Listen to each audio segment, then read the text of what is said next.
Good morning. Happy Monday. Hope everyone enjoyed a great weekend. My name is Dan. I'm delighted to join you for kind of part two in I don't know how many parts this is going to be, but it's going to be at least two of the theme. When you're born, you look like your parents, and when you die, you look like your decisions. Today, as I mentioned last week, we're going to talk about relationships.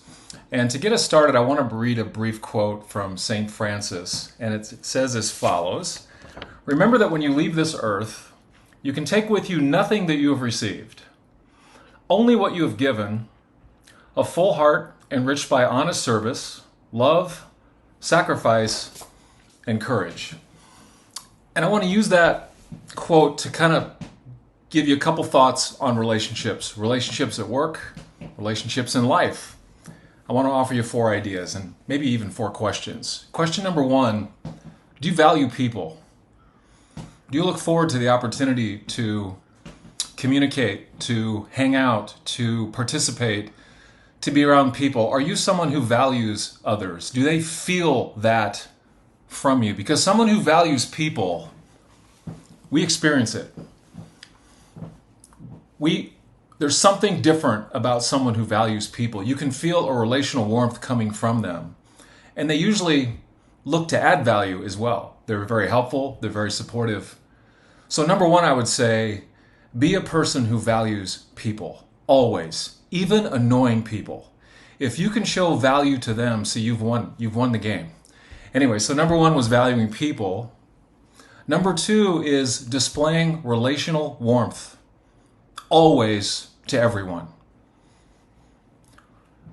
We have some difficult client situations right now. And sometimes having difficulty can lead us to become difficult. And I would suggest now is the time to be an uplifter. Now is the time to be relationally warm. Now is the time to not allow extra stress and pressure to turn you into someone you're not. So what I would say is number 2, be intentional about being relationally warm to others. Now that doesn't mean we don't talk through problems and solve problems together and disagree, but there's a warmth, there's a I'm for you, let's work on this together mindset. Relational warmth is always a decision, but it has a huge impact on other people that feel like the person on the other end truly values me, wants me to win, and is going to be there for me. So the first 2, number 1 was value people. Number 2 was, do you have this relational warmth? Those are the first 2. Number 3 is to catch people doing things right. How are you at looking for the good? How are you at recognizing people who have made a contribution or who went after something and maybe didn't work out quite the way we wanted, but there was some progress and I saw what you were doing there and that was a good effort and next time it's going to be much better. How are you at looking for the good? Some people look for fault like there's a reward for it. You probably know someone like that, and I do too. I encourage you not to be that. I encourage you to be someone who's looking for the good, who's looking to catch people doing things right, who's kind of got an outlook of, I'm going to be noticing what you're up to, and I'm going to find something good, and I want to mention it because I want to encourage you on your journey. Great relationship builders do that.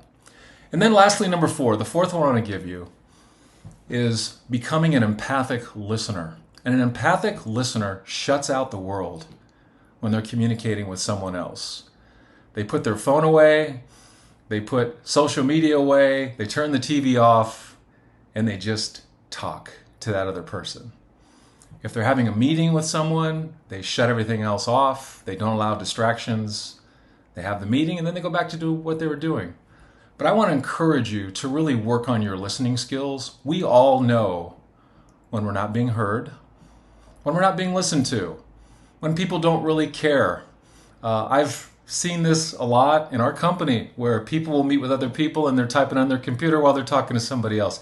It's a bad look. So I want to encourage you to be a empathic listener. So 4 little things to think about to become a great communicator, in my personal opinion.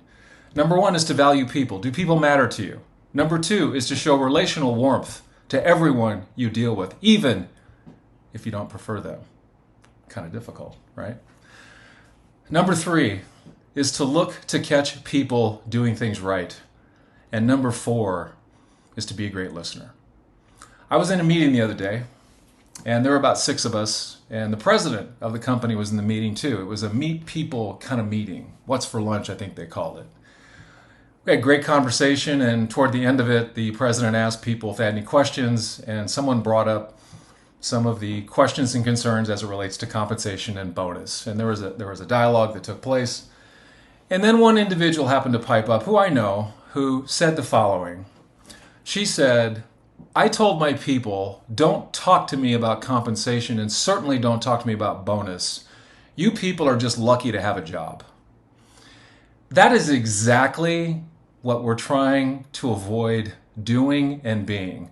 That is the opposite of what I just said, because by telling someone they're lucky to have a job, you're essentially telling them they're not qualified. And the people on that person's team, I happen to know, they're actually very, very good. The reason why I bring out that negative example is to point out that we got some work to do. And I want to encourage you to stand strong and be someone who values people through change and challenge and opportunity. Because if you do, you will be viewed as a very unique person. Thank you very much for your time. Have a great day and a great week.